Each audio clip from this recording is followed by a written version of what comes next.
In this video, I'm going to show you how to create an e-cover. Now, an e-cover is a graphic which gives a physical dimension to any digital product that you might be selling online. To create e-covers, I use Adobe Photoshop CS2, which is an older version of Photoshop, but if you have a more recent version, then what I'm going to show you here will work just as well. I'm also going to use the one-click covers plugin for Photoshop, which you can download from this website here. And once you've installed the one-click covers, they'll appear here in the Actions tab in Photoshop.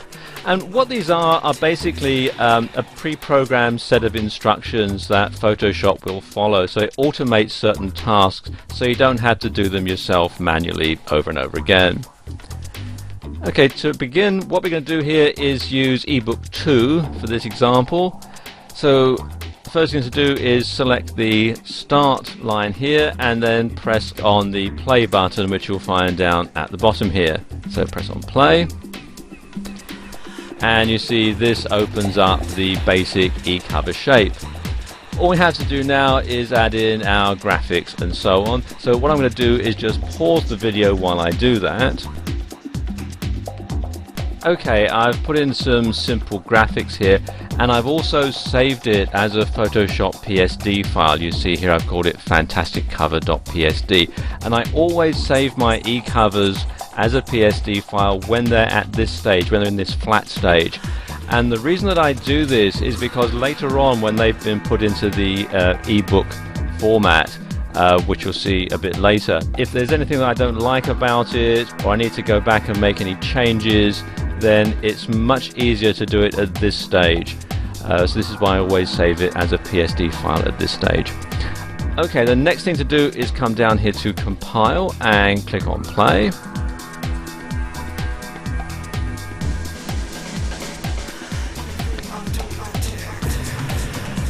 And you see Photoshop does all the work in the background to turn it into an e-cover like this. And then finally what I need to do is come here to finish and again click on play, and that trims it down to the correct size.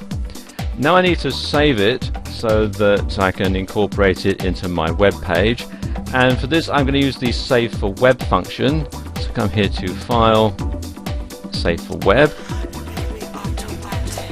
and this enables you to save it in all sorts of different formats. You can save it as a JPEG or a PNG file and some others as well.